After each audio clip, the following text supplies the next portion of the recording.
Nós vivemos numa sociedade democrática. Ainda por cima na sociedade em que vivemos. Mas uma sociedade desigual é uma sociedade onde somos todos mais infelizes. I don't want to live in a society. Vivemos numa sociedade. Nós vivemos numa sociedade.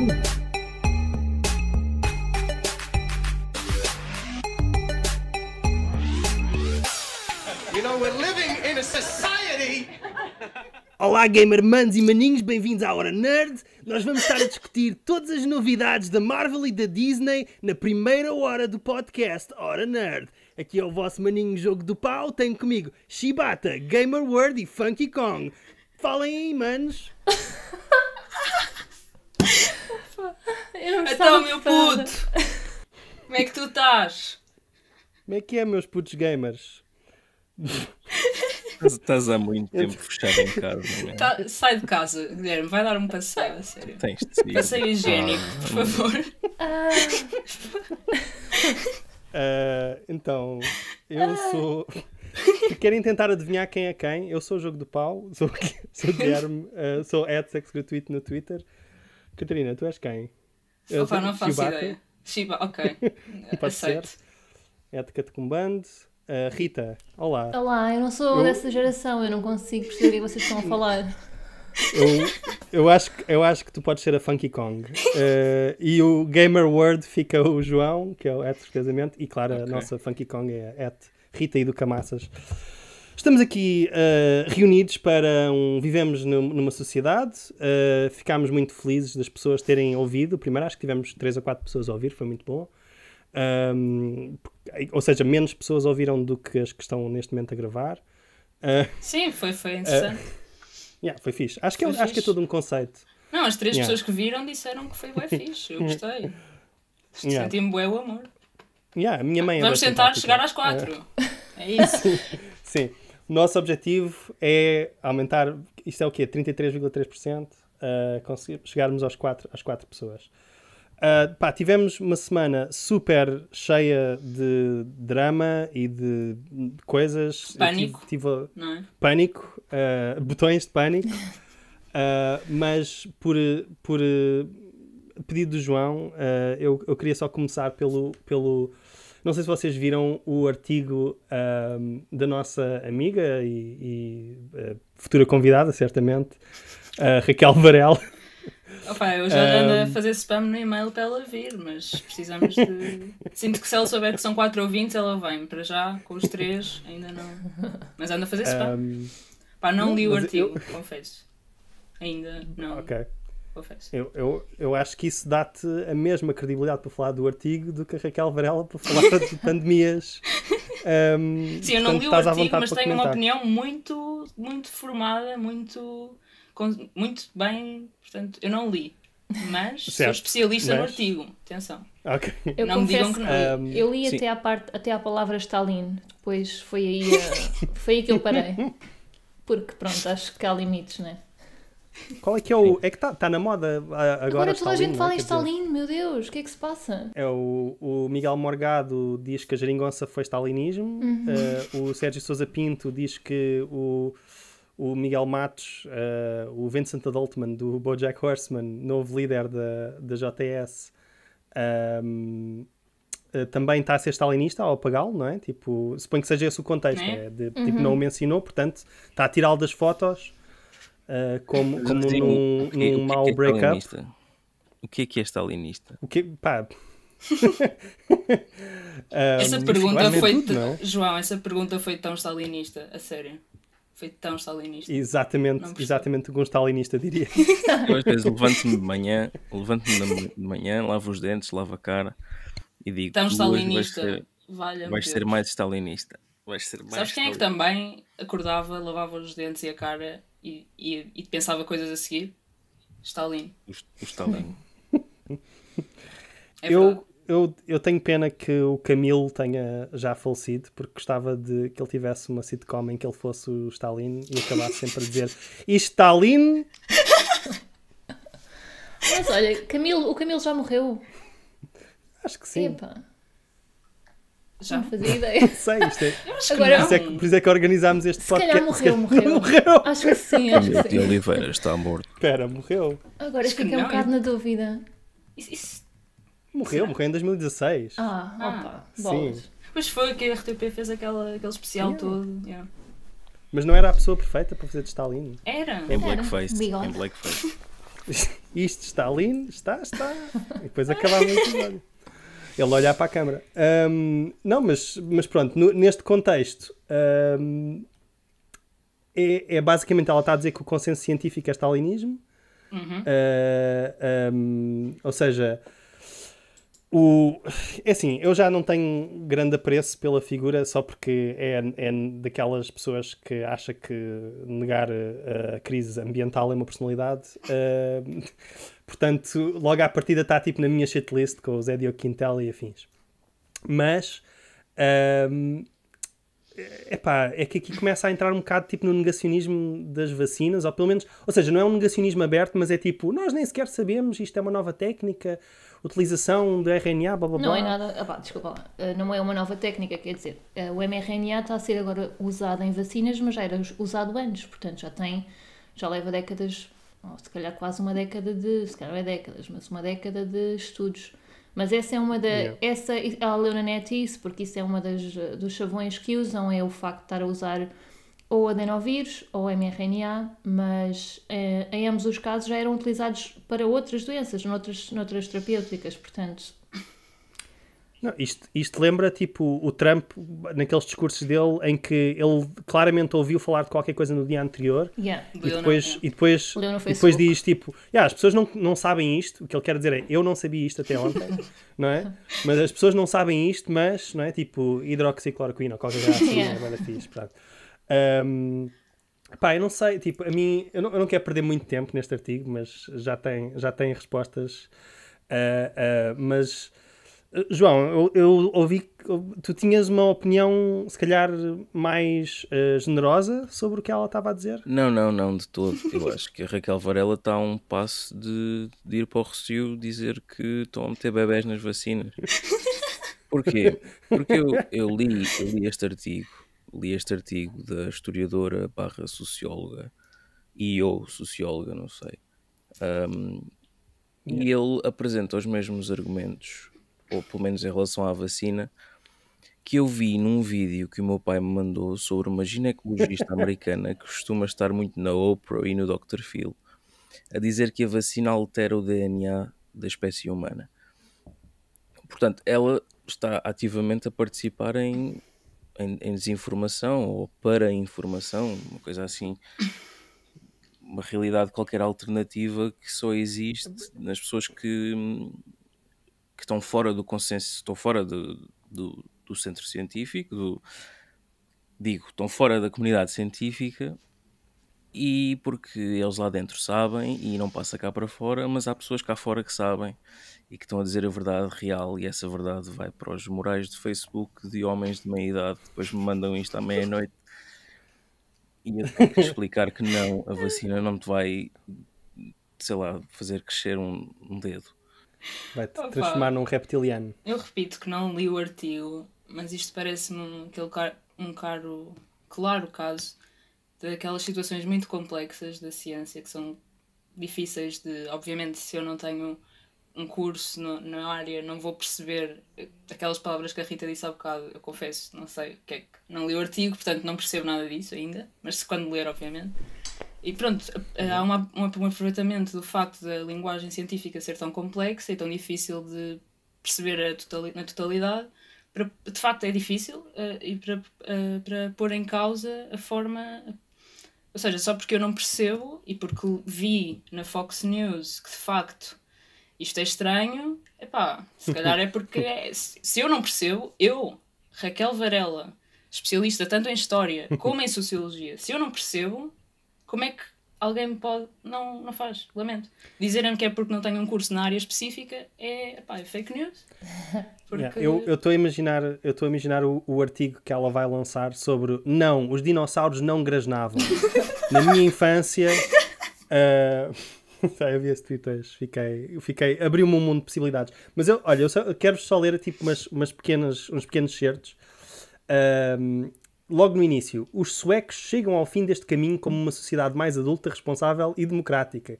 Nós estamos mais frágeis, menos democráticos, menos sapiens. não me respondam que lá há mais 2.000 mortos. Não vim para debater mortos, vim para falar sobre a vida.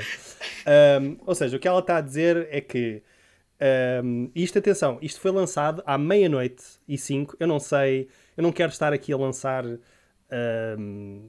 suspeitas sobre sobriedade, sobre se isto foi tipo um drunk text ao ex.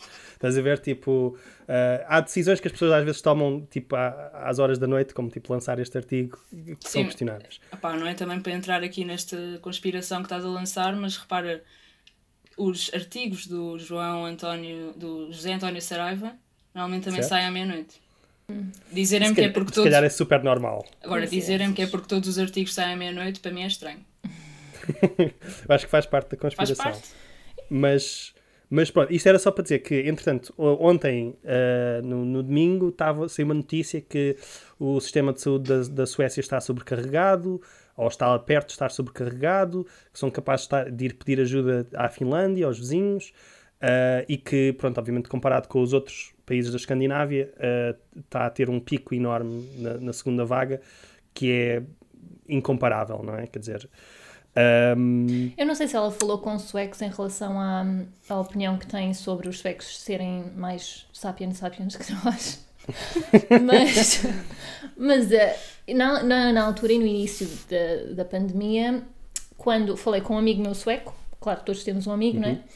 Eu falei com um amigo meu sueco que me garantiu que estava muito chateado, que mora em Portugal, mas que estava muito chateado com a abordagem porque acha que a Suécia estava a reagir assim porque tem um complexo de superioridade e acham que são sempre melhores a resolver tudo. Então ele achava que estava a ser casmurrice, teimosia e uma certa ideia de que são superiores e que a eles nada os afeta. Claro que, pronto, é um sueco descontente com a Suécia, mas não sei se ela foi falar com alguém de lá, talvez.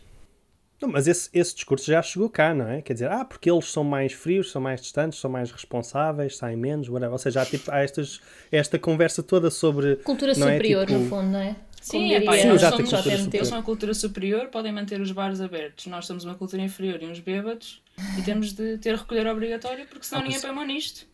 Isso faz tanto sentido em todo o discurso da senhora Raquel Varela, desde da emergência climática e do negacionismo da emergência climática, porque alguns estão a sofrer, mas esses, pronto, a gente admite. Agora, alguns têm que morrer, como na Suécia, alguns têm que morrer para salvar a sociedade, tem que se proteger a sociedade. Isto vir de alguém que acha que no norte os brancos, loiros, de olhos azuis, é que estão a saber lidar com a manutenção do Estado-nação, ou da pátria, ou da sociedade, ou o que seja, eu olho para a senhora Raquel Varela e eu não esperaria isto de alguém que se diz de esquerda e que já fez livros sobre movimentos sindicais e sobre a classe trabalhadora em Portugal. Parece-me estranho, não sei. Eu acho que ela já começou a ficar estranha quanto a isso de ser de esquerda há algum tempo. Já não sei há quanto tempo foi que ela fez aquele artigo a dizer... Não, acho que foi na televisão. Que ela disse aquela cena de que os pobres ficam muito em casa a ver televisão e os ricos vão para o campo ser muito mais saudáveis e superiores aos pobres que, coitados, estão só ali a jogar jogos malvados. És pobre e tens jogos... Anda muito nesse tocato lá com... o autoritarismo é mau, mas o autoritarismo é mau porque está a fazer as coisas de forma errada e o Estado está a ser... Sim, ok, ela diz lá que é impensável que um polícia te pergunte que não te deixes passear ao sábado à tarde, mas se tiveres um visto a dizer que vais para a fábrica já podes ir. Eu acho que isso é uma crítica que há a fazer à maneira como o governo agiu em relação aos estados de emergência, por exemplo. Mas o problema é o que está à volta disso, o resto do texto. Não, mas a crítica aí há pessoas que são obrigadas a sair, ou seja, que há pessoas que têm muito mais liberdade para ficar em casa e que têm, se calhar é mais agradável ficarem em casa e trabalhar de casa, porque têm uma profissão que para isso deixa, um patrão que deixa, portanto tem várias condições que permitem isso e que isso se calhar não é a experiência de muitos trabalhadores, e isso acho que é uma crítica de esquerda, por assim dizer, ou pelo menos preocupada com os trabalhadores, que se pode fazer. não é? Todos nós nos lembramos daqueles surtos em fábricas logo no início, não é? Quer dizer, portanto, ou seja, não se pode falar da responsabilidade do governo quando, ao mesmo tempo, ou da falta de responsabilidade da responsabilidade do governo, quando ao mesmo tempo o governo está a dizer tipo, não, se for para a economia ou se for para trabalhar, pode-se tudo, não é? Sim, permitam-me só, talvez, cunhar aqui um termo em que eu penso muito, que é um termo que também que tem acontecido muito e que fala de um movimento social que acontece, que também aconteceu, por exemplo, ao Durão Barroso. O que eu sinto que se está a passar com a Raquel Varela ela está, tal como a Zita Seabra, perdão, ela está a Durão Barrosear. Faz sentido? Está a começar a ir. Andemos conta, estás a ver? E repara que isto dos negacionismos já nem é iniciativa liberal, já é outra coisa. Acho que é o que ela está... vai diretamente. Acho que ela vai diretamente. Ela vai acabar no Banco Alimentar contra a Fome, assim. Ela vai acabar ao lado da Maria Vieira, de microfone em punho, a falar contra... Enfim. Vai, Raquel Varela Nasbol. Não sei, é assim, não sei, certo? Eu acho que é mais ser do contra, estás a ver? É tipo, achar... Tu achas que... Ou seja, tiveste a tua vida toda a dizerem-te que és inteligente porque tiveste um percurso académico. E depois achas sempre que sabes mais que os outros. A questão é, se calhar no percurso académico ela tem que justificar as afirmações que faz e por isso se calhar faz um trabalho melhor, não é? Quando está a falar da história do sindicalismo, por exemplo. E quando está a falar de coisas que não são a área dela, se calhar não faz um bom trabalho. Mas eu digo isto, mas quer dizer, quanta responsabilidade é que tem o lado editorial, não é? Quer dizer, de publicar uma coisa destas que se sabe que vai ter clique porque é absurda e criticável, mas que também tem algumas ideias um bocado perigosas, não é? É liberdade de expressão, amigo. Liberdade de expressão. Tem de ser. Contra o politicamente correto. A última coisa que eu queria dizer aqui é que ela diz assim: multiplicam os estudos científicos que deslegitimam com provas a eficácia de medidas como confinamento, recolher obrigatório, uso de máscaras na comunidade em pessoas saudáveis. Rita, tu se calhar... Não, mas pois, exato. Ela queria que não é... Porque, pronto, ela podia colocar lá no fim do artigo, podia colocar o link para esses artigos, porque não... Não, ou fazer como algumas pessoas fazem, que é cada palavra é um link a um estudo diferente, por exemplo, não é? E se ilustra, não é? Se quiseres ver, clica numa destas. Mas ela não faz isso. Não, e eu é assim, eu sou um homem simples, certo? Eu olho para a realidade, eu submeto-me, manto os peritos, gosto de mandar os meus bitites, mas quer dizer, não, acho que sou a coisa mais longe de um médico possível. Tu és uma ovelha. Ou até de um académico. Sou uma ovelha. Sim, exato. Wake up, sheeple. Wake up, sheeple. Não, mas quer dizer, eu olho para o número de casos que nós tivemos na primeira vaga, onde tivemos um confinamento, com os erros que eu acho que se fizeram, que é não permitir às pessoas, não dar os meios financeiros e económicos para as pessoas poderem ficar em casa, de facto, o que provocou uma data de outros sofrimentos, pronto, com os vários erros que houve, também baseados na falta de conhecimento que havia, e agora há mais conhecimento, está-se mais desconfinado com algumas restrições relativamente arbitrárias, e não estamos a ter necessariamente resultados muito melhores, quer dizer, já estão a baixar os números, mas mesmo assim, quer dizer, estamos com números inimagináveis para o que nós conhecemos em abril, que era o pico da primeira vaga. Não sei se têm mais algum comentário a fazer aqui sobre a Raquel. O meu único comentário é de dizer que estamos quase aí a chegar à primavera e, como toda a gente sabe, o vírus foge da primavera. Não foi o confinamento que desceu os números, foi mesmo a primavera. Está quase aí. Aguentem firmes. Mas depois vêm as alergias, também não é muito melhor para quem é alérgico. Eu ouvi dizer que o protetor solar mata a corona. O que explica os números baixos no verão. Vou meter um disclaimer. Não, ok. Não ouçam conselhos nossos sobre medicina, nem da Varela, é a minha sugestão. Vocês viram a entrevista do Pedro Nuno Santos? Eu sei que o Marcelo também foi entrevistado no mesmo dia, mas eu achei esta mais interessante. A Catarina está a fazer de Raquel Varela neste episódio. Ela vai só mandar bitites sobre coisas que não Eu vou só confessar que não vi, estive mesmo fora. Mas estás pronta para falar. Mas estou pronta para falar sobre isto. Estou pronta para... Eu não vi a entrevista, mas eu acho que ele é uma besta. Ok, então... Eu vi. mini contexto. Foi a SIC, foi entrevistado pelo José Gomes Ferreira, outro tudólogo conhecido, e outro jornalista que eu não me estou a lembrar o nome. Nosso colega, não é? João Vieira, não sei o quê. Diz? João Vieira, não sei o quê, não é? Yeah. O João Vieira do Zé Napá 2000. Foi... o quê? Tenho de ver. Irmãos Catita, certo? Ok, então... foi entrevistado e foi sobre o caso TAP. O caso TAP é o quê? Basicamente, como todas as aerotransportadoras ou companhias aéreas, ou como preferirem chamar, sofreu dificuldades durante a pandemia.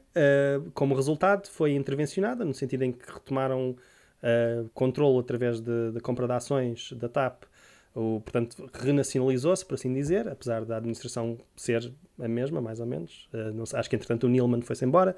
Já falamos, sim, o Neilman, e saiu também o da Barraqueiro, porque, sendo que a TAP passava a empresa pública, ele por esse motivo, deixava de poder estar presente nos dois, na dele e na Barraqueiro, uma coisa assim do género. Então ele tem... Ou seja, havia um conflito de interesses. De certa forma, impedimentos legais.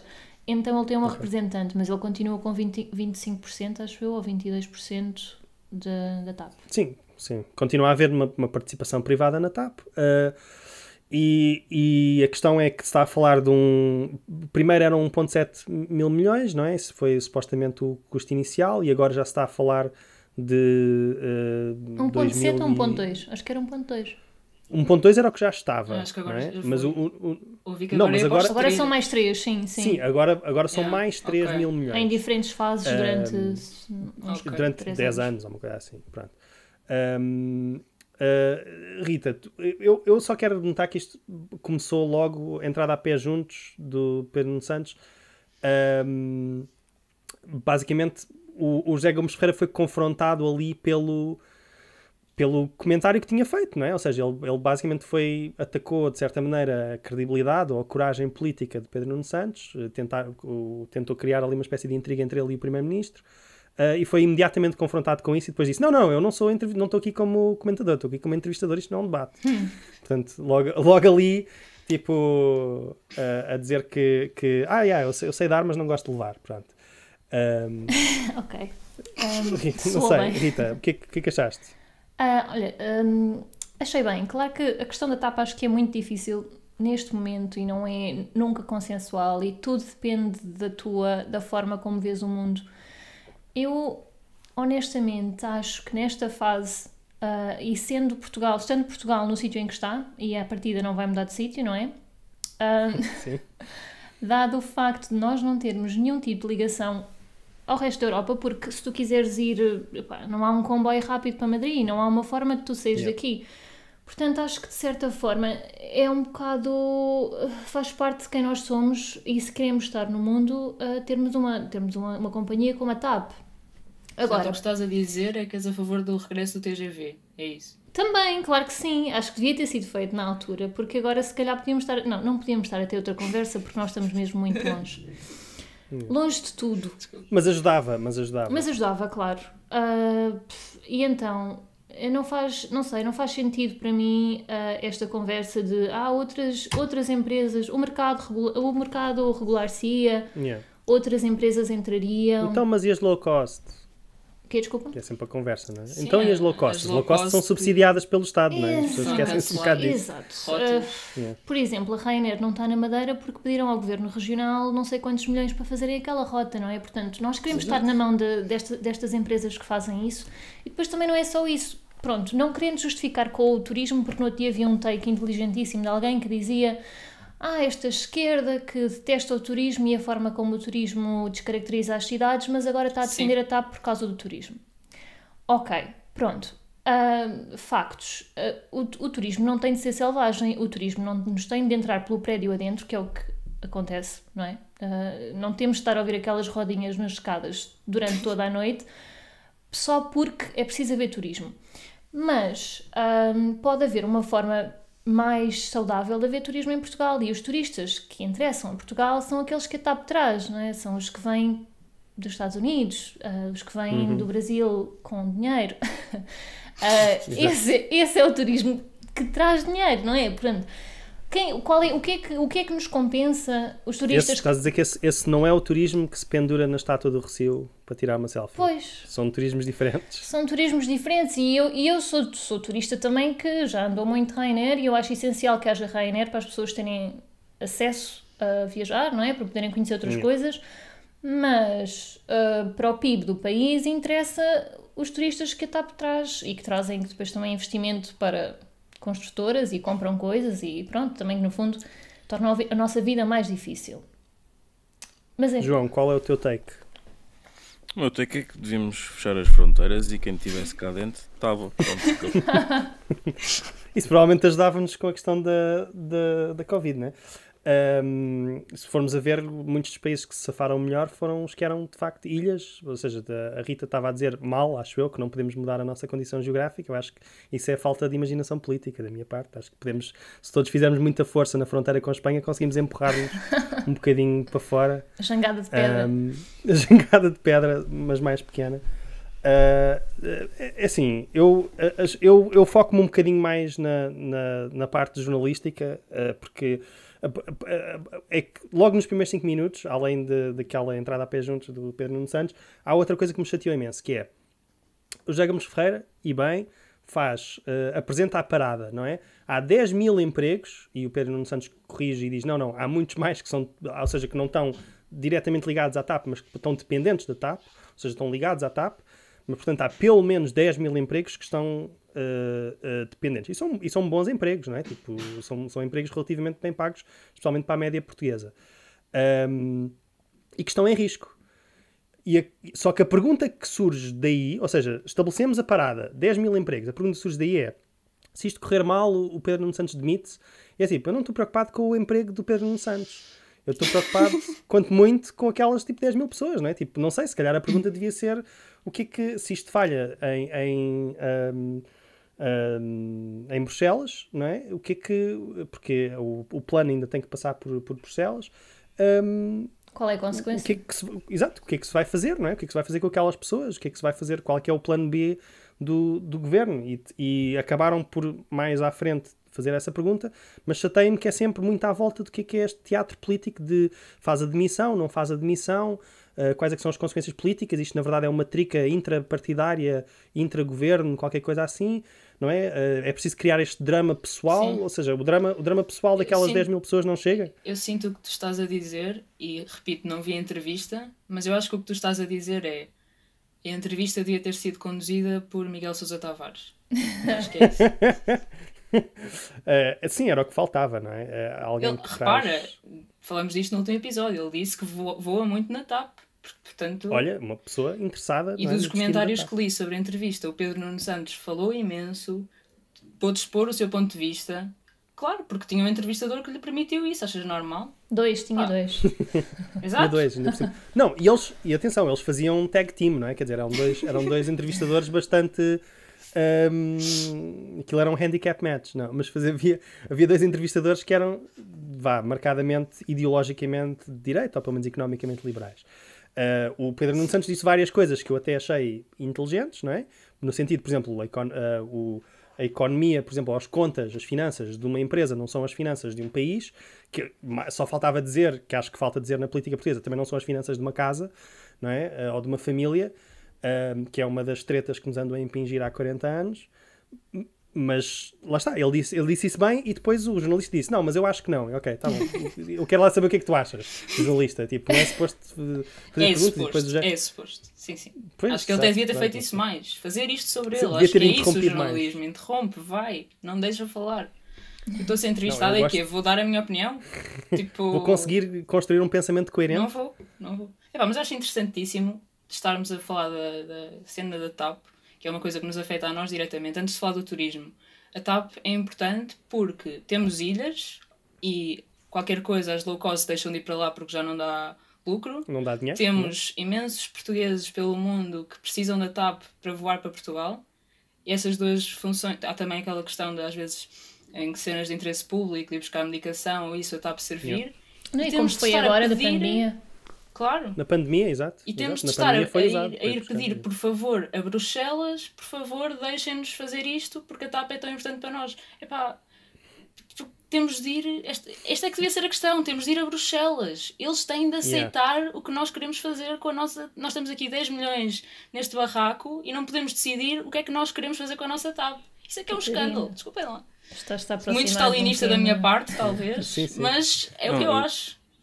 Eu acho que no fim devíamos guardar uns minutos para falar sobre a União Europeia, as eleições, essas coisas. Como é que a gente Olha, acho que sim. elege os reais órgãos de soberania que nos impedem de ter uma política patriótica a falar de muito esquerda. das eleições. Eu vejo-vos a falar muito das eleições de todo o lado, mas das europeias ninguém fala, portanto... É verdade. Não, mas ok, vamos já prometer aqui, vamos falar sobre as eleições europeias. Eu agora, Fica prometido. Catarina, fica prometido. Não, e falamos hoje até. Mas eu estava-me só a lembrar quando estavas a dizer isso. Estou a imaginar, vocês estão a ver aquele meme do homem ressequido do Healthcare Please? Sim. Sim. Yes Honey, pronto. Estou só a imaginar, tipo, a chegarem-se a Bruxelas, pá, uma migalhinha de soberania, por favor. só um bocadinho. É assim, não sei, em relação à TAP, há outra coisa que me faz confusão, que é, eles estavam a dizer que salários com mais de 900 euros vão, ou seja, o plano de reestruturação implica que salários com mais de 900 euros possam ter um corte de até 25% e que haja alguns despedidos que são uma espécie de reformas antecipadas também. Na prática, o problema é os números disto, ou seja, o Pedro Nuno Santos pega em certos exemplos de pilotos que ganham 120 mil euros ou qualquer coisa que o valha, 260 não é? Para certa... comandantes, ou 160 260 ou mais, mil é o máximo, acho eu. Pronto, mas como, ou seja, são pessoas que já estão avançadas na carreira, isto é pilotos em quase todas as áreas, exceto nos Estados Unidos, onde o mercado foi liberalizado com péssimos resultados, são profissões em que se normalmente, tipicamente, se ganha muito. Mas o problema disto é que se está a falar muito no ar, porque, por exemplo, já vieram pessoas dizer que, na verdade, ganham muito poucas pessoas 900 euros ou menos, portanto, seriam muito poucas protegidas por este limite. E não se diz quantas pessoas é que estão de facto a ser, quantos cortes é que são e em que escalões é que isso incide, não é? Quer dizer, então as pessoas ganham todas 120 mil euros por ano. Acho que eles vão tentar primeiro, numa primeira fase, fazer uma fase voluntária para chegarem a acordo e devem tentar entrar em acordo com as pessoas, com os comandantes mais velhos, mas quer dizer, de qualquer das formas eles têm que manter pessoas com experiência, não é preciso comandantes na mesma. Mas agora essa questão dos 900 euros eu não sei se é relativa ao salário base que eles têm ou se é em relação ao salário que efetiva, exatamente, ao salário real. Porque há uma diferença muito grande e tu tens há pessoas que trabalham na TAP e que estão presentemente em layoff e que estão a ganhar 600 euros, pessoas que anteriormente tiravam 2.500 limpos por mês. Porquê? Porque têm salário base de 900 euros. Portanto, essa é outra questão que eu também acho muito mal. Pronto, mas era uma empresa privada, agora não sei como é que eles vão fazer. Mas o facto de teres assistentes de bordo que quando entram para a TAP estão a ganhar o salário mínimo, eu acho um bocado indecente. Ainda que depois tirem os per diems de não sei quanto, ao fim do mês tiram 1.000 e tal, mas quer dizer, salário mínimo, não sei. Pois, ainda por cima, especialmente considerando as responsabilidades acrescidas que assistentes de bordo têm hoje em dia, não é? Que servem de primeiros socorros também, fazem um bocadinho mais do que aquela imagem um bocado ultrapassada anos 60 de aeromoça, ou lá o que é que as pessoas têm na cabeça, não é? Faz-me um bocado de confusão que estas discussões parecem que estão todas a ser feitas um bocado, portanto, sem trabalho à mesa, não é? Portanto, não há representantes dos sindicatos nestas negociações. Se calhar poderiam ser pessoas que tinham um bocadinho de experiência e que podiam dizer qualquer coisa sobre o que é que são as expectativas das pessoas, os medos, as condições em que estão. Na prática, a maneira como está a ser apresentada é: nós estamos a discutir isto, pelo visto até se falou com deputados do PSD antes, porque não se sabe muito bem como é que se isto ia passar dentro da Assembleia da República ou não. Mas quer dizer, fala-se primeiro com deputados do PSD antes do que ser os sindicatos. Portanto, os sindicatos vão chegar com quando chegar aos trabalhadores, vai chegar com uma espécie de proposta fechada, não é? E esta escolha voluntária, como tu disseste, Rita, um ultimato, porque esta escolha voluntária, na verdade, é isto ou 10 mil despedidos. Mas repara, O Pedro Nuno Santos disse que a TAP não era para ser tratada como... As finanças da TAP não eram para ser tratadas como as finanças de uma casa. Ou era o contrário, não? Não, é diferente de um Estado e de uma empresa, são diferentes, basicamente. Pois, mas parece-me que ao fazer isso, as negociações estarem a excluir os sindicatos, é um pouco como os pais resolvem e os filhos acatam as ordens. Está aqui uma dinâmica um bocado de família tradicional que eu acho que até vai agradar à ala mais à direita. À direita. Que é o pai manda e a gente obedece. Sim. Desde que a TAP não tenha que ir às aulas de cidadania, obrigatoriamente, acho que está tudo ok. Não, podia ir às de responsabilidade fiscal e coisas assim. Eu não sei se vocês estão a reparar que, no fundo, a opinião pública está toda contra os pilotos, contra o pessoal da TAP, que têm salários elevadíssimos, etc. e tal e coisa. Ok, eu até concordo que houve alguns valores que me chocaram. Mas, vocês se forem ver o relatório e contas da TAP de 2019, eles têm 2,9 bis de vendas e depois têm 700, acho que é 700 mil milhões, não, 700 milhões de gastos com staff. Portanto, calma, não são os funcionários que estão a trazer a TAP para baixo, não é?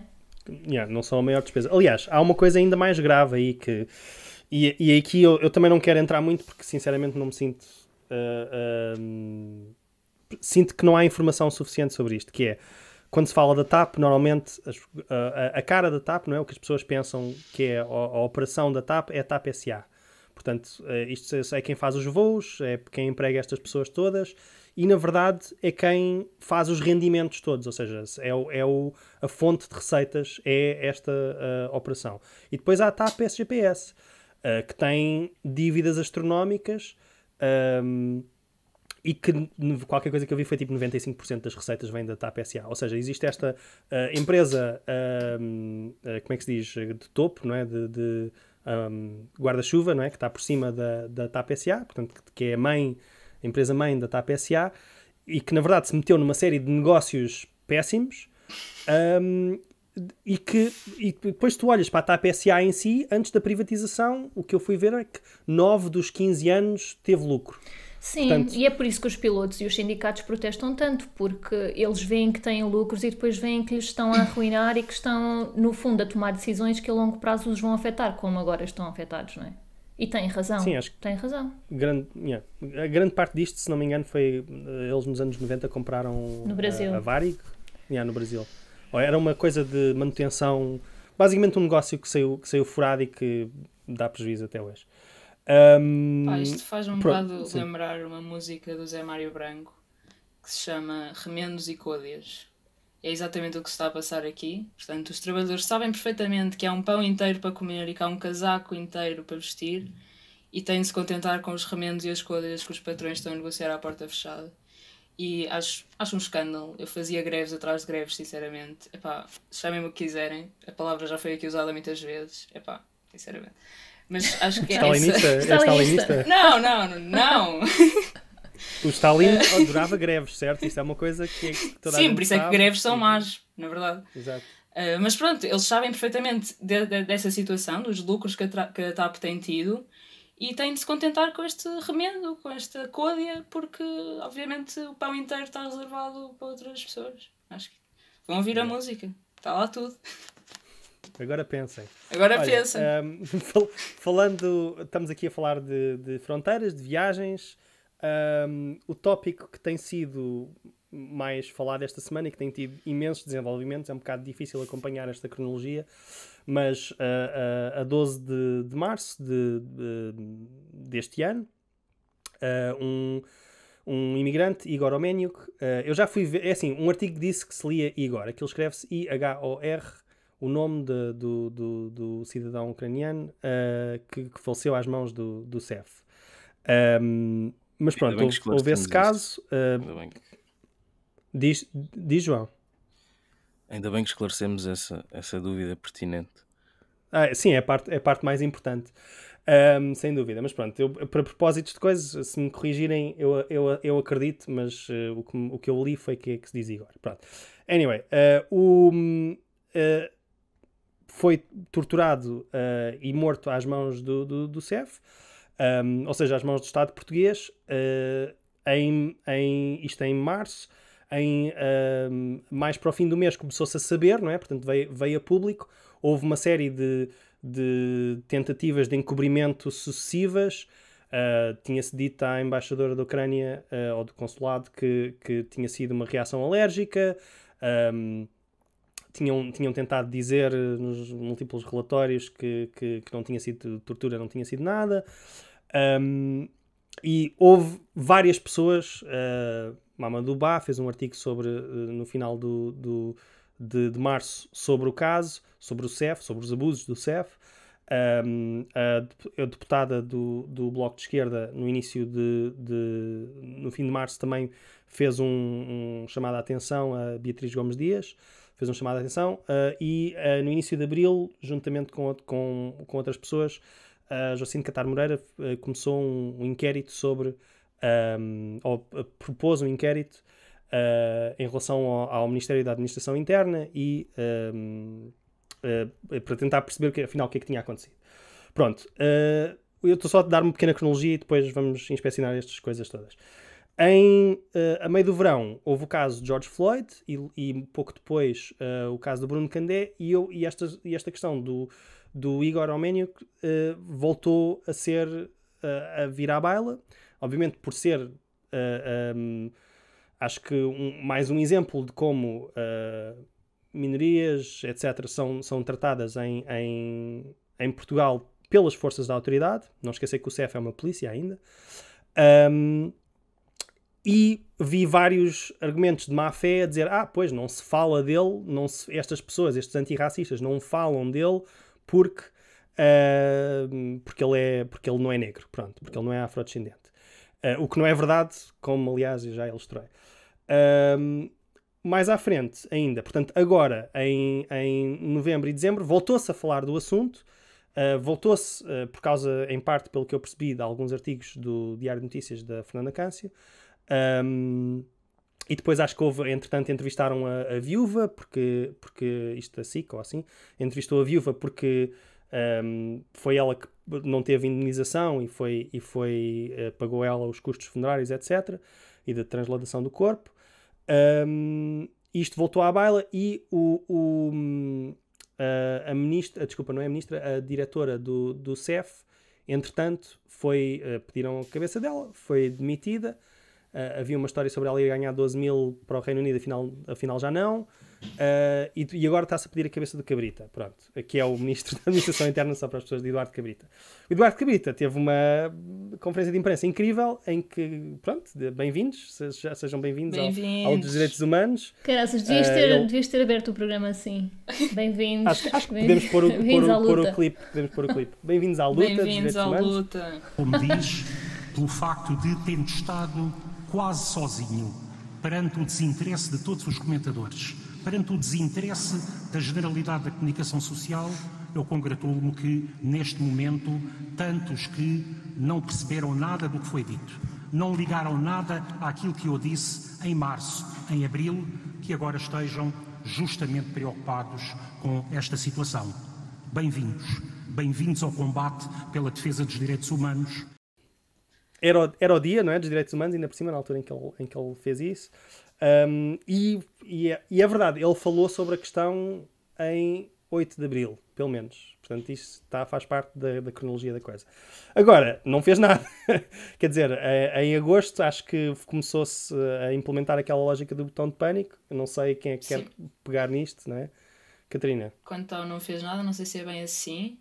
Antes de mais, acho que a Valentina Marcelino e a Fernanda Câncio têm de ser mesmo parabenizadas por nunca terem deixado o caso. Lembro-me de em abril, em junho, quando ninguém queria saber, lembro-me de ver pessoas a responder a esses artigos que elas iam fazendo, a dizer desiste, ninguém quer saber, já passou, não vale a pena.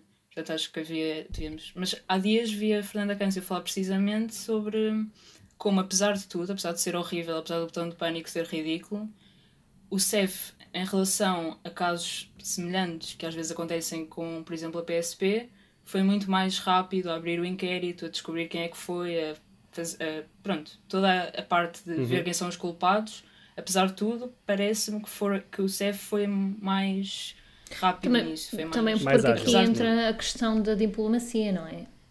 Sim, ao que parece foi por causa da União Europeia que isto teve de andar mais rápido. A pressão é diferente quando é um cidadão nacional. O que é um escândalo. Precisamos de pressão europeia para averiguar uma coisa destas, mas enfim. Sim, uma morte, não é? Uma morte às mãos do Estado. Mas se ninguém me chatear também não estou com pressa para ver isso. Pois, não, a questão aqui é, primeiro aparentemente tinham mentido, ou era a informação que tinham do CEF, ou seja, tinham dito que era uma reação alérgica, depois afinal já tinham declarado ou prestado as condolências à família via Consulado Europeu por meios secretos.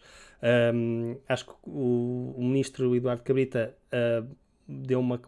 escreveu uma carta isto entretanto teve tantos desenvolvimentos nesta última semana, não é? Quer dizer, acho que escreveu uma carta e acho que o próprio governo português já está disposto a indemnizar a viúva por causa desta pressão pública. E agora pronto, e houve mais a questão também disto das comunicações às vítimas, do Marcelo não ter falado para, segundo o próprio, não criar uma exceção. João, criavas uma exceção? Opa, eu estou completamente enojado com todo este processo, especialmente o da última semana ou das últimas 2 semanas, em que basicamente só falamos sobre se devemos sanar aquele, ou demitir um ministro, ou demitir uma diretora, se deve haver consequências de trocar os rótulos e manter as garrafas. E isto está-me a dar um nojo, porque querem reestruturar uma coisa que começa em alguém a ser espancado e acaba com a morte dessa pessoa, e vai até a níveis de inação que é preciso não só a União Europeia vir pôr pressão, como também as pessoas comuns, especialmente depois das reportagens da Fernanda Câncio, que ela publicou no Diário de Notícias, de haver de novo, depois de elas mostrarem como tinha sido nojento todo esse processo, não só a morte de uma pessoa, como a maneira como foi encoberto e foi deixado passar pelas pessoas que tinham o dever de tratar disso. Teve que vir a chamada sociedade civil pedir a cabeça de alguém. E querem reestruturar isto, querem reestruturar todo o sistema e a estrutura que permitiu que isto acontecesse, e que não só que o crime acontecesse, como ser sucessivamente encoberto, e agora andarem feitas baratas tontas a ver quem é que fica com a culpa. Vão para... Não sei se posso dizer as neiras aqui, mas olha, foda-se. Sim. Acho que sim. Desculpa, exaltei-me, vou beber um copo com água. Os nossos patrocinadores não se importam. Pões um pi por cima. Pois. É que estamos a tratar isto como se fosse um caso, é aquela questão típica nestas situações, é um caso específico que aconteceu com um caso isolado, uma pessoa que foi morta por 2, talvez 3 agentes. Mas não, porque depois houve quem fez o relatório, houve quem deixou passar o relatório, exato. Houve quem pediu que se fosse lá investigar, o enfermeiro houve quem escreveu que o homem andou às cabeçadas ao lavatório, o que foi, não deixaram ver que ele tinha as costelas partidas, que era tão óbvio. Isto aqui foi um caso que podia perfeitamente ter passado se não fosse, não sei se foi um inspetor ou foi uma pessoa lá dentro que quis ir ver e percebeu logo, ele tem as costelas partidas e não deixou passar. Foi uma pessoa de dentro do CEF que no meio daquele lodo todo teve a noção e a consciência do que estava a passar, porque todo o resto foi simplesmente, está tudo tão podre por dentro que toda a gente achou normal. Pronto, olha, bora só pôr isto abaixo do tapete, ninguém vai dar conta. E até me assusta pensar que isto pode já ter acontecido e sido encoberto. Eu li a reportagem que fizeram a uma testemunha que lá estava durante esse período, que lá estava no CEF presa, não é? Porque no fundo estava presa. E os relatos que ela faz são que isto que era recorrente, que os vigilantes que são de uma empresa privada sabem, quer dizer, e o que me choca no meio disto tudo é que não há nenhum mecanismo de fazerem queixa, não é? Porque se eu sou vigilante e eu não posso perder o meu trabalho, mas eu não consigo tolerar o que se está a passar, a quem é que eu faço queixa? À polícia. Eles são a polícia. Não há uma hotline anónima em que eles possam escalar isto, ou pessoas que lá estiveram detidas que possam escalar isto para um departamento diferente, para um ministério diferente. E não até sei. A porcaria do botão de pânico vai passar pelo CEF. Carregas no botão e o próprio... Sim, quem está do outro lado do para botão, isso, não está montado. Está montado para uma pessoa matar outra dentro de uma cela. Não está montado para uma pessoa fazer uma queixa que viu uma pessoa matar outra dentro de uma cela. É esta a lógica que temos numa polícia. Numa polícia que peguem pessoas na rua e se elas tiverem um BI português, dão-lhe no corpo, não lhe dão na cara.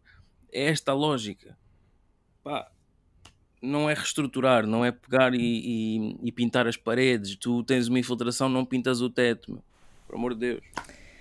Não sei se vocês já estiveram numa situação destas, com o CEF ou com alguma polícia do aeroporto, mas eu tive, e não foi nada especial.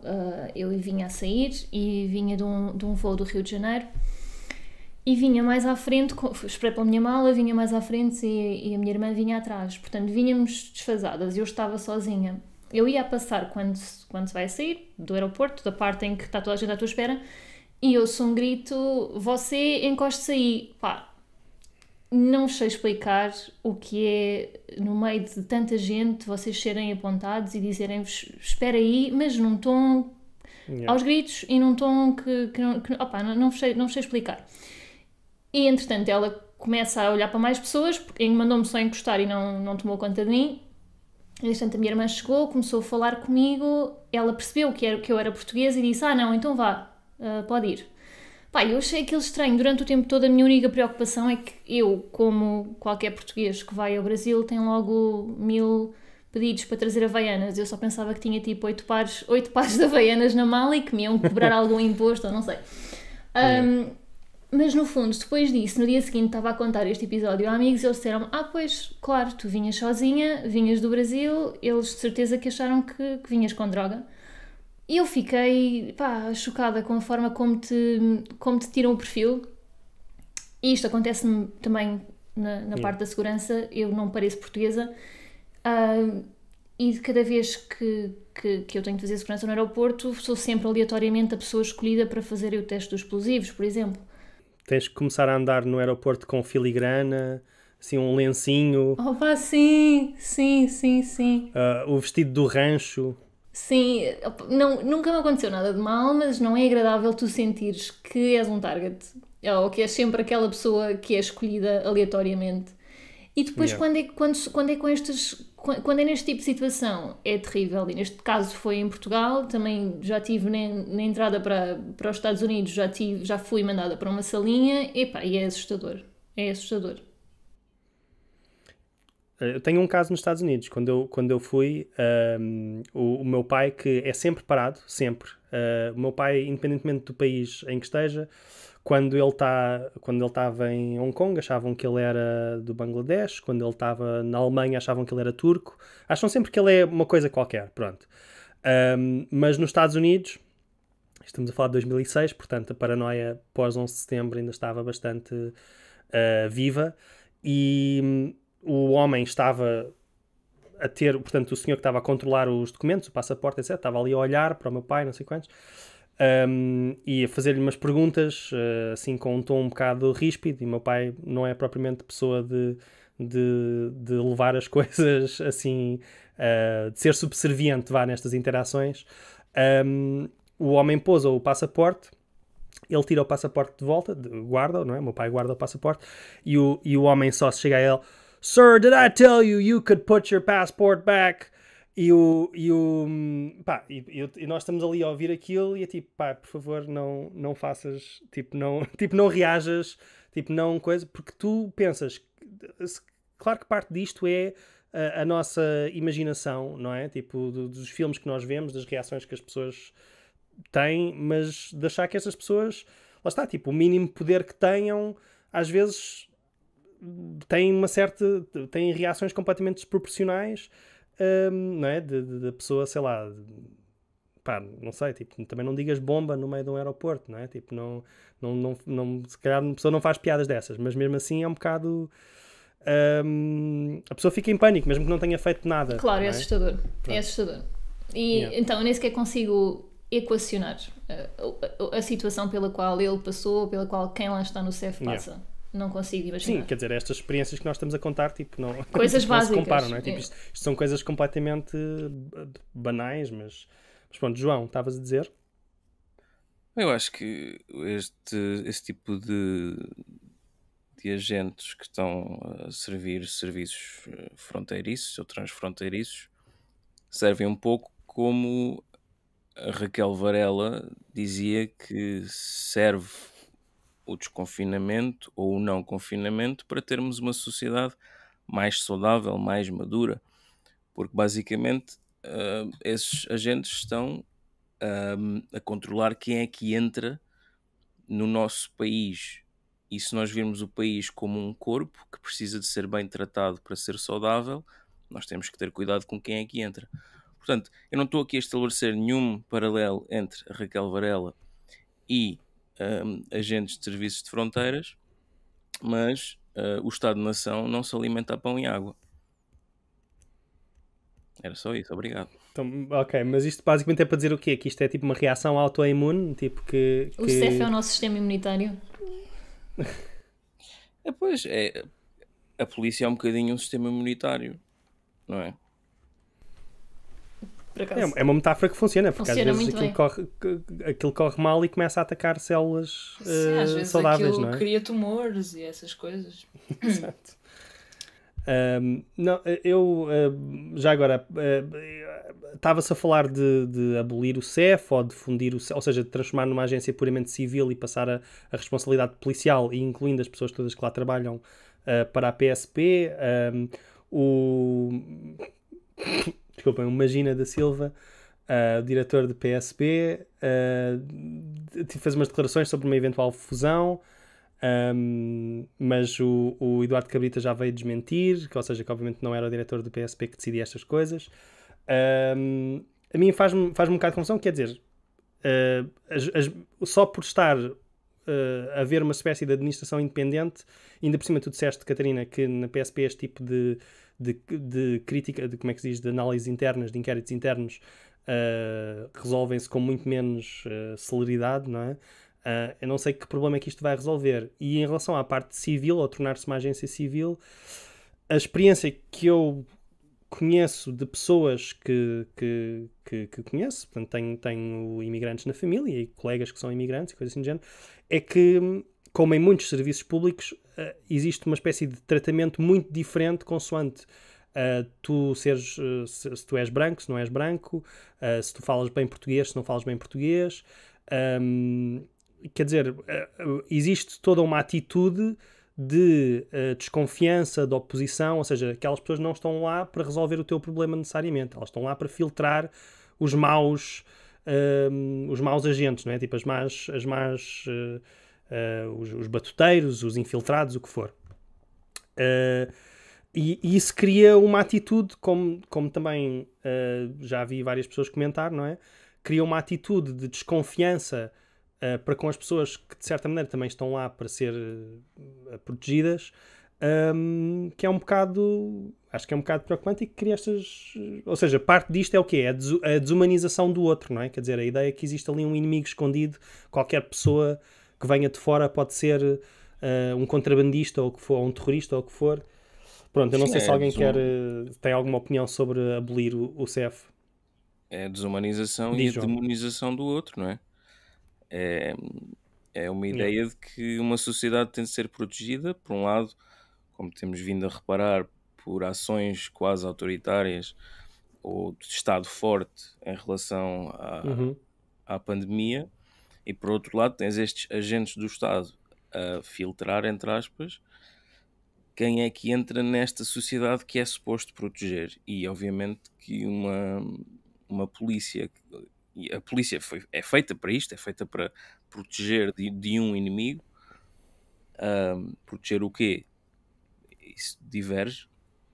Agora, eles estão a proteger Portugal, basicamente, se é uma polícia que está a tratar de imigrações, eles estão a proteger o quê? Estão a fazer um casting, basicamente. Não, mas estava a dizer que isto é... Sim. Há um casting. Quem quer ser o próximo português?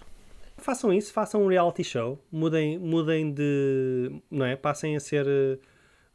em vez de ter uma polícia a fazer isto, metam o pessoal dos ídolos. Contratamos os portugueses tipo, que têm mais star power, os novos portugueses. Pois, mas não metam o Gosha, não é? Não, o Gosha não, mas aquela senhora do Rock in Rio e não sei o quê, o dia todo no CEF, ok, canta aí a desfolhada, anda lá. Ok, o teu sotaque é esquisito, volta para trás. Sim. Mas eu sou a favor se, antes disso, fizermos também o concurso com as pessoas que já cá estão. Ok, com as que entram e com as que saiam está-se bem, mas há pessoas que se calhar não têm star power suficiente para isto. Acho que se é para construir um país de raiz... Não, mas para os portugueses inclusive, não é? Sim, é isso. Para quem está cá. É para não é só para... Sim. Um país com estilo, com uma identidade, essas coisas. As pessoas falam como, não é, a demografia envelhecida de Portugal, não é? Nós precisamos dos imigrantes, mas nunca falam da nossa falta de star power. Falta de it factor. Não é? Quer dizer, onde é que... Sim. E nos ídolos acho que chegou a haver essa cena de tens de cantar um tema em português. Portanto, também estamos aqui, os ídolos a fazer a sua parte. A promover o que é nacional. O que é nacional. Por acaso, olha, pegando no que o João disse, acho que acaba por ser uma analogia muito melhor para esta ideia de, por sermos autoritários, atacamos, portanto, pela segurança, não é? Tipo, atacamos liberdades que são essenciais e que supostamente definem o que é suposto ser a nossa democracia, a nossa república. O CEF acho que é um caso muito mais emblemático disso do que necessariamente o confinamento, mas pronto. Queria só dar uma chega. É que eu vejo as pessoas, como a Raquel Varela, muito preocupadas sobre o que é que está dentro das vacinas. Eu gostava que essas pessoas e as outras que vieram dizer que não tinha havido comoção, antes não se falava, que é verdade, mas o que houve foi inação das autoridades em agir e amputar aquilo que tinha acontecido de mal e as pessoas que permitiram que isso acontecesse de mal. Que se perguntem mais se o Estado é autoritário na saúde pública ou se é autoritário no policiamento, não só da sociedade civil em geral, mas de minorias étnicas ou sexuais. Era isso. Nós estivemos aqui, estamos aqui a brincar muito, mas o assunto é sério. E até agora eu não vi ninguém a tratar isto seriamente. É só despedir este e demitir aquele. Eu acho que esta malta, Raquel Varela e afins, na questão das vacinas, na questão do confinamento, na questão das restrições, é eles a verem o Estado de papá a virar-se contra eles. Porque enquanto é o CEF a bater em estrangeiros, enquanto é a PSP a bater em negros, não a afeta diretamente, não é problema dela. A partir do momento em que lhe bate à porta, é ela que tem de estar em casa sem poder sair. Isto é que é dramático. Portanto, vocês aguentem a porrada, eu é que não aguento estar sentada em casa, a ver Netflix o dia todo e a navegar pela Fox News. Enfim. Eu acho que é uma analogia boa, quer dizer, especialmente por exemplo, com a questão do Liobamir e afins, já que ainda estamos nisso, que é quando houve o caso os vários casos do bairro da Jamaica pós-confinamento, não é, em que se iam fechar, equipas de assalto, não é? Não sei como é que se diz em português, mas aqueles tipo SWAT, iam tipo fechar cafés porque estavam 3 pessoas ou qualquer coisa assim, tipo, portanto é um pretexto para batermos nas pessoas. Portanto, quando isso acontecia, acho que não era SWAT, não era uma unidade tática, era uma unidade de choque. Isso não afeta as pessoas que estão a dar a sua opinião na televisão e as pessoas que fazem crónicas nos jornais. Isso não é um problema delas. Portanto, a opinião pública não tem de querer saber disso. Mas, e lembram-se como é que aquela manifestação relativamente espontânea na Avenida Liberdade, composta por afrodescendentes, foi tipo violentamente reprimida a balas de borracha, tipo, quase instantaneamente, não é? Quer dizer, isso não aconteceu com o Lubomir, não aconteceu com os colégios, não aconteceu com os negacionistas, não aconteceu com... Não aconteceu sequer com a manifestação Black Lives Matter, porque também estava cheia de brancos. Essa do bairro da Jamaica é que tinha, essencialmente, na sua maioria, pessoas não brancas, não é? Exato. E esse é que é a red flag. Podes até manifestar-te contra o racismo, desde que não sejas uma das vítimas dele, porque senão vais levar com o racismo na cara. Não, mas eu acho que aí mostra que eles sabem que se baterem nesta pessoa não vai acontecer nada. Ou dificilmente acontecerá alguma coisa. Mas se baterem nesta outra, ela vai se queixar, não sabemos se é rica, não sabemos se tem amigos conhecidos, não sabemos se... Portanto, é muito mais fácil tu não teres esse tipo de rede de conhecimentos que te protege, não é? Social, se fores não branco. Pronto. Não sei se quer ter mais alguma coisa sobre o tema do CEF. Ok.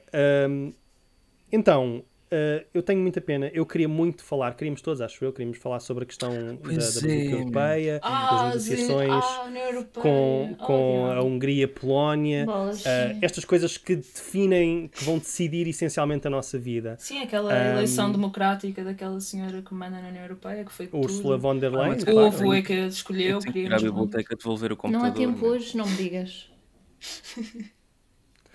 Pá, pois, eu tenho pena, porque nós temos um limite de tempo no programa. Sim, estou a ficar sem net até. O iTunes não nos deixa ter mais do que isto. É verdade. Já estamos... Fica para a próxima. Prometemos aqui que fica para a próxima. Para a semana. Fica para a semana. Que no próximo programa vão lendo sobre as eleições europeias, vão se informando, porque para a semana vai ser mesmo a sério.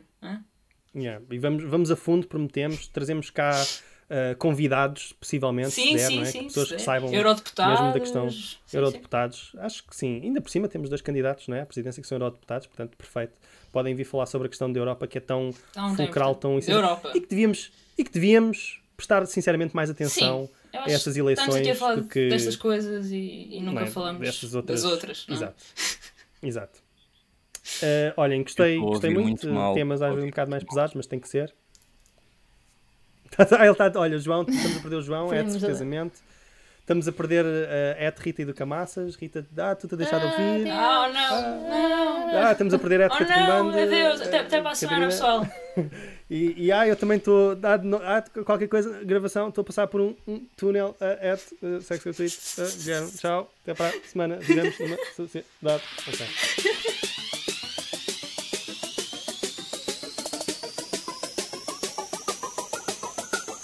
Nós vivemos numa sociedade democrática.